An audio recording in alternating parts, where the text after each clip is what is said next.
Hi, I'm Walter. I'm the Dutchman, and welcome back to the Smart Performance podcast, where S stands for self-care, M for mindful growth, A for adaptive problem solving, R for rhythmic operation, T, of course, for building that thriving community, and P for performance. I have Hannah with me today. We're going to have a very interesting, very focused conversation for the next 15 minutes about the unwritten rules in the workplace. And boy, we always know there are some unwritten rules, and if you want to get ahead, you better get to understand what they are. So again, stick with us because these are 15 minutes of action and things that you can take away. And of course, we want you to relate to this, and we'll start off with that. Hannah, thank you very much for being here today. Tell us a little bit about yourself. Well, where do I begin in like 5 seconds? Um, I have spent my bulk of my career, more years than I want to count, being a business advisor and a business attorney. And so I had a front row seat to a lot of management mistakes that get made. Sometimes I could help and sometimes I just couldn't. But I took a lot of notes, which is why I know more about the unwritten rules in the workplace than maybe I'd like to. Well, I'm sure they make some really good fireside chat conversations about about the things that you have experienced from a legal perspective. And I think it is important that we talk to the audience about the unwritten rules or the things that the right habits and behaviors. So I always like to start off with why is this important? Right? What is the underlying belly of this? So give us some descriptors of things you have experienced or clients you have had about what kind of problems we're talking about and why they should have avoided those or how they, and again, the how we'll get into in a few minutes. Sure, sure. It happens on both sides of the desk. Yeah. People go through an interview process. They're looking for the best candidate for the position and the job that needs to be done. They think they've hired them, and the person they're hiring is excited about this new opportunity. Then they get into the organization and they find out how things really work. And it's not always the way it was described in the interview. They have a decision to make about whether they obey and conform or whether they start looking for another job. And some people do because the disconnect is so large. But the majority of people, they stick around. And sometimes they wind up twisting themselves into a pretzel. And just dealing with those unwritten rules causes a lot of unnecessary stress. They pull back, and employers notice it in terms of, well, gee, Hannah's just not as excited or contributing as much as I hoped or she did before. What's going on? Employees get more cynical. And so do the managers because it's like, well, why can't they just do their job? Well, what is the job? I mean, there's all these different pieces about how people experience the workplace, from the amount of recognition they receive, even being noticed, getting their names right, access to their manager, their workload, conflict management, how do you deal with it? So there's a lot of different pieces to it, and they're small things. But little things do mean a lot, especially when it's cumulative. It's sort of like that little grain of sand in your shoe. At first, it's like, oh, okay, I can keep going. But then after a while, you build up a callus. And that callus shows up, not that people don't do their work, they do, but that extra level of discretionary effort is missing because it's not worth it. It hurts too much. Yeah. Very interesting concept. And I certainly have had my fair share of clients coming to me with that as well. And sometimes even through placement, right, it all sounds like sunshine and rainbows, only to find out that it's. But Jim Collins wrote a book called Good to Great, and we talk about there that you're better off hiring the right person than hiring a person. Now, of course, that really put the emphasis on me as the hiring agent to find the right person for that role. But I always tell them, my clients, it is equally as important that you are interviewing the organization. And one of the areas that we have found a discrepancy all too often is that HR gets a request to hire somebody, and they pull out an old job description and they post it, and people apply to it. They screen to that particular job description, and they come in, and people find out that that job description really doesn't do it justice, or they don't ask the right questions, and they get into the predicament you're talking about. So let's take it first from a client perspective, right? I'm going out to the workforce. What is it that I should do, and what actionable items? What should I do to make sure that I get to understand what it is that I'm getting myself into, even before I start the job or accept the job? Well, doing your homework in terms of finding out information online is certainly a great start. But I think there's a lot that can be learned in the course of the interview itself. But also starting off with knowing what's important to you. Because if the salary and benefits is totally number one, then maybe things about work flexibility. Is this going to require a lot of travel where you're away from home? Maybe that can take a back seat if the salary and the benefits are the primary driver of why you want this job. On the other hand, if you want more work-life balance and the amount of travel and the amount of hours that are required in the office, for example, is a bigger priority, then those are questions you need to ask about. But also, like, what happened to the person who had this job before? Is this a new role? Did the other person leave? If so, how long were they there? Who did they report to? Because it's not just about the matter of the specific tasks that are in a job description, but it's also going to be about the relationship you will have with the people you work with, especially your immediate supervisor. What are they like? How accessible are they? How willing are they to answer your questions? Are you being interviewed by the person you'll report to? What's the chemistry? What sense do you get?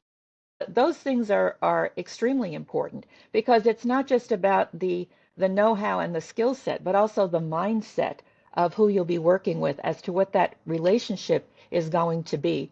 I mean, I'm sure there's some people listening who had a great relationship with their supervisor. All of a sudden, that person gets promoted, somebody new comes in. They're still doing the same great work, but that supervisor is like, no, sorry. What was an excellent rating is now satisfactory. And you get frustrated, like, what did I do wrong? What's different? Why is this even happening? And so I think the relationship is really what is key because if you have a great relationship, it's a lot easier to deal with tasks that are maybe not as appealing because it's just a great vibe. You feel like you belong to something. You're moving things forward. And okay, maybe you're going to have to do some things that are not, as glamorous, but you're making a contribution and that feels good. You know that you make a difference and what you're doing is appreciated. And those are things that don't necessarily show up in a job description, one of those little bullet point job descriptions. How will I be appreciated? Well, it's a good question. Always refer to that we have intrinsic values. I have them as an individual, and of course, the person sitting in front of you, and certainly if you midstream get a new manager, they too have their own intrinsic values. It's really up to you to try to elicit that. Now, the uncomfortable question often follows that, well, who should I ask this question? Do I need to ask this of the recruiter? Or do I ask this of the hiring manager? Or if I get an opportunity to meet with my peers or even with my subordinates, potential future, who should I ask questions? Because I don't want to put myself into a position that that I'm asking probe a question they don't like that. So what is your advice? Because these questions all need to be asked. When is the right time to ask them? Well, I think depending on who you're speaking to, the questions need to be tailored. And if you are in a management position role that you're interviewing for rather, and you have an opportunity to speak with some of those direct reports, that is a golden opportunity. And it says a lot about the organization you're interviewing with, that they are willing to have the people that are being supervised provide some input into who their supervisor will be. And I think a great question to ask them is if you were in this spot, what kind of changes would you make to the department, the division, to the company, whatever the group, the team is tasked to do, and see what the answer is. See how that resonates with you and your skill set and maybe your priorities in terms of what you think going into the position would be. It's all about trying to tailor the question to the person who has the authority to give you that answer that you're looking for. It's not a one size fits all. Yeah, the key thing, and the key takeaway for the listeners is that you do need to ask these questions, right, in a tactical way, and don't let that go by because again you can get into trouble. I want to flip now from the manager's perspective, and I know we have all done this, and certainly my clients have shared this information with me. Is that they thought they hired the right person. They, there was chemistry, there was insight, there was experience. I did my due diligence, I did my references. Of course, all those references have told me how great the person was because they never give But yeah, such a waste of time between you and I. But anyhow, 90 days go by, that probationary period, whatever that means, and that very depends from state to state, from industry to industry. And always when the person changes, not that they feel that they have the job. What am I to do as the manager during that first 90 days to make sure that I'm probing and that I'm aligning and to make sure that I indeed hire the right person? So if not, maybe we can exit them. Or what should I do on day 91 when the chameleon all of a sudden changes from that perfect employee to the person that they really are? Well, that is an interesting dilemma. Some people interview extremely well. They're very practiced. They know the right things to say, the right things to project. And you're right. They get into the position, they get comfortable, whatever. Um, if it's a matter of the first 90 days are beautiful and then all of a sudden it drops off the cliff, um, I would have the conversation with that individual and say, gee, Hannah, I noticed that, for the last 3 months, you know, things were on time. This was it. All the good things that happened, all the behaviors and performance that you're looking for and that you thought you hired for. But suddenly, this week I've noticed some things changed. What happened? How do you see it? And, maybe something drastic happened at home. You know, you don't know. I think you need to probe and ask questions and find out why. And if it's something that's short term, again, keep an eye on it and see what can be done to kind of bring things back on track. But there comes a point where you need to let them know that, this is what's required of the job. This is why we need you. This is why we want you. And, we hope that we can count on that. And if not, what do you need from us to make that happen? Or if there's nothing, then we need to have a conversation about, what happens next and Yeah. see what they contribute to the conversation. I appreciate that it's a difficult one to have because you just went through this big recruiting process. It took time, it took money, especially if you had a headhunter involved and are paying a contingency fee here. Um, but ultimately, it's about what's best for the organization and the people that report to that person because they're watching, they're seeing it, they're noticing it. They may not be speaking up about it, but they feel it. And so they're looking and saying, okay, so what are you going to do about it? You going to fix this? Or we just have to, deal with it, which of course drags everything down. Yeah. So set the It's priorities. Yeah, very, very interesting. So I always say is that, we need to do stay interviews, right? So it is often managers make make statements that they really don't hold themselves to. Like, I will be your coach, I'll be your mentor, I will support you on a weekly basis, only to come find out that they go from meeting to meeting to meeting, and a new person get their quick introduction, and now they're drowning in the deep end, trying to figure out how to maneuver through a very complex environment. And of course, you have people who can change on the back end. The way to prevent that, and I encourage people to do that, is by doing every 30 days doing a stay interview. We're having that upfront conversation to see where they're at, where are the gaps, and then try to be as preventative and and try to find these things as early as possible. The other thing is, of course, 90 days is just 90 days. That does not mean you cannot, get people out of the door after 90 days. This requires work on your part to do that. So I want to switch real quick as we wrap this up. Your legal mindset, because it is something that we did not cross, and I might want you to come back and have another 15-minute just conversation on that. So maybe let's prime it here from a legal perspective. What is the advice that you would give in this type of conversation from an actionable standpoint that people should keep in mind? Well, I think most employment attorneys would advise you to keep a record of these conversations because all too often things accumulate and then they reach a tipping point and somebody calls their lawyer and says, "I want to fire Hannah," and it's like, okay, well, what's going on? Have you documented it? Well, no, we kind of talked about it, and so the evidence isn't there. And people's recollection can be fuzzy.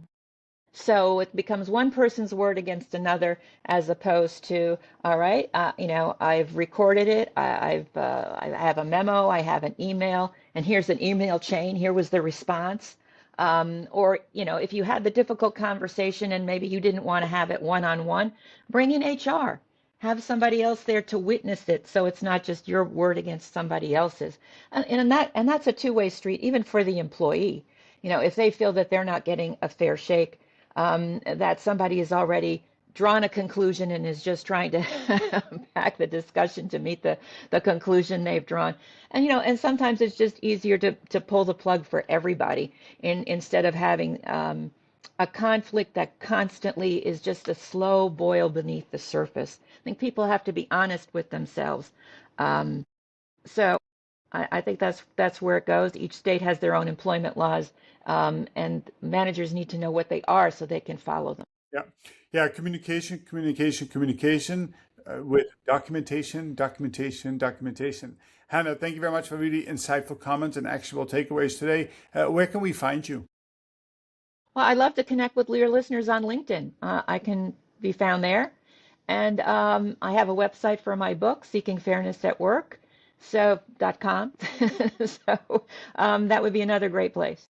Excellent, very good. Again, to the audience, it is only meaningful if you do something with this information, right? So there's some really good golden nuggets here. Document it, write that down. Think about that stay interview. Think about how you can prepare for an interview. Think about how you, as the manager, need to be prepared.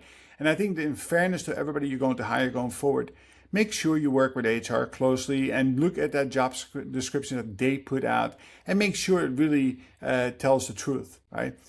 For a website that everybody can go to is Glassdoor. You get some insights, tend to be sometimes people who are very negative about the organization, but certainly search the internet for comments, reach out to another person who has been in the organization or has left the organization to get some insight. Do your due diligence. It's very, very important. At the end of the day, you want to feel comfortable and you want to fit into the environment. And that is, critically important to long-term success. Again, Hannah, thank you very much for being here to me. Give me here today. Give me a closing or parting thought. Well, I would have one closing thought for managers as they're going in the hiring process, that when they're working with HR for the job description, to not only look at the technical characteristics that they're looking for in a candidate, not just the skill set, but also the mindset. I think that is critically important because you can teach people a lot of skills, but if they don't come at it from the right perspective as a person, being respectful, knowing how to communicate, how to listen, those are tougher skills to teach. 100%. Behavior is often overlooked because it's actually very, very, very difficult, and including changing our own habits and behaviors. I have been, known, I'm a turnaround kind of guy. I can bring bad teams in and get them to the top of the mountain. But I have to be very careful because I have a tendency to run way ahead of the leading edge. I can work and think quicker, but that doesn't match well with cultural and organizations at times, and that can cause conflict. So again, learning that about yourself and raising self-awareness, which I have lots of podcasts on that particular topic as well. Knowing oneself is critically important, so you can temper your own habits and behaviors to meet that with the organization before you start accelerating the organization. And again, if you don't do that, you will fall, flat on your face a bunch of times, and there might come a point in time you might not be able to get up from that one, right? Because that can become a career stopper as well. Hannah, thank you very much. I'm sure you have a wealth of information of other topics. Good luck with your book, and if you ever want to come back, let me know on another topic another day. To the audience, remember, take action. Without action, no behaviors will ever change. And we'll see you again soon. Thank you very much, everybody.